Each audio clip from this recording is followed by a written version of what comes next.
If you are a sourdough baker, you want to bake sourdough, or you're just getting started in your journey and you are not sure if you need to invest in some tools or some other items that would help you with your baking, I have a sourdough kit and I'm going to explain what everything is, what I think about it. Do I like it? Do I not like it? Is it necessary? All right. So first we're going to start with the Banneton baskets. So here I have a round one and a long one. These are great. I love them. I have two.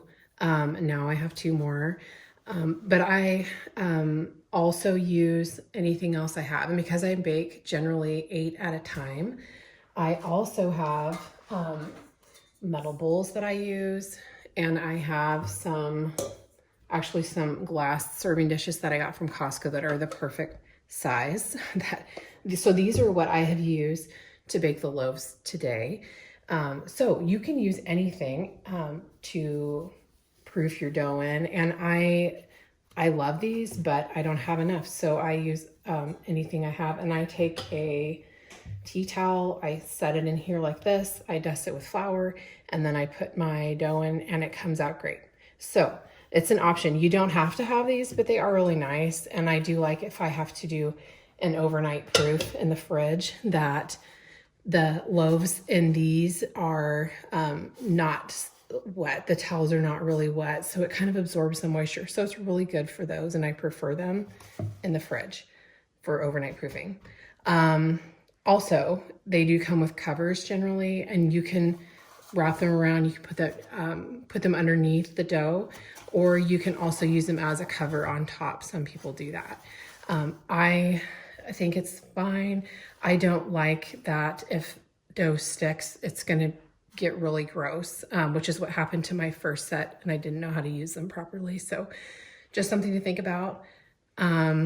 Next on the list is the Danish dough whisk, and I love these. I gifted these so many times to people, and you don't have to have this to make sourdough, but it sure is nice. And the reason is you can really get inside and stir, and it's not going to create drag like a wooden spoon would. You can really get through the dough.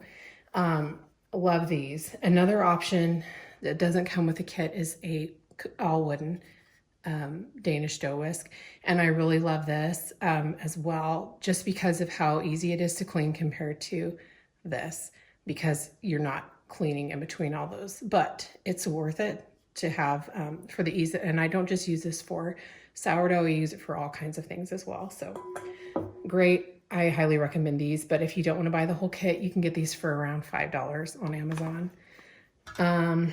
Here's a silicone brush. This is really nice if you want to like brush off the excess flour from something or your work surface. It's fine.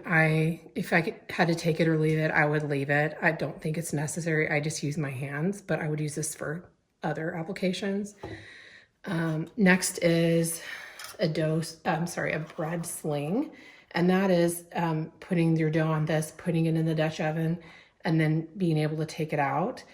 It does the job great, but I do prefer just simply baking my bread in the parchment paper sling, using it, lifting it out. And I feel like it contains everything, and you don't have all the flour falling at the bottom of the pan and burning. I don't like that. And I use a lot of inclusions. Sometimes you can have inclusions fall off, and so it can really start to burn and make a mess in your Dutch ovens. So I really do prefer parchment paper. And I also love to use it for just for storing as well, because I feel like it absorbs moisture. All right, next we have a bench scraper, and I really love my bench scrapers. I probably have about 5 or 6. And all it is for is just simply taking and shaping your bread. You can really get in there and create good tension, good surface tension, so you have a nice tight loaf.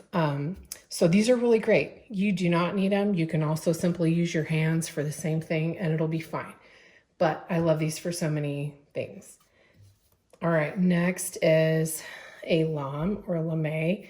And all this is a way to score your loaves. So you can cut it down the middle. You can create any additional scores you want. But all this is a handle, and then these are razor blades in here, and you take them out, you unwrap them, and then you slightly squeeze them, and there's 2 holes where these slide through like this. So then now you have a slightly curved 2-edged razor blade, and then you're able to do your scoring.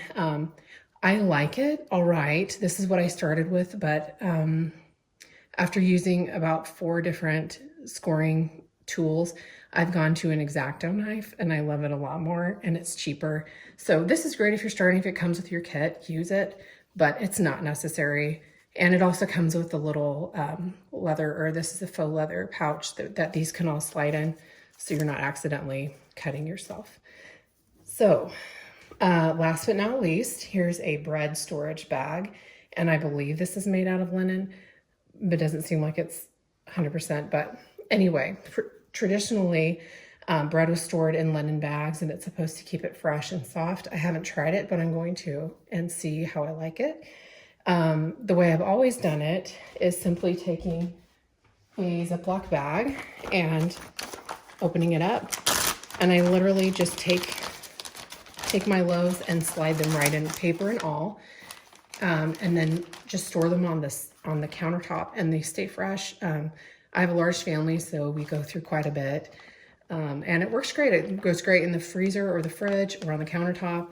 It's cheap and easy. It keeps it contained, and I just like this. I know everybody doesn't like plastic. I'm not a huge fan, but for this, it's practical and it works. So just a few things you can try. You can make sourdough bread with no equipment at all. It doesn't matter. You can improvise almost anything. But if you want to get a kit, or you're interested, or you're mystified as to what it is and what's inside and what it's used for, that's what it is. I hope this was helpful.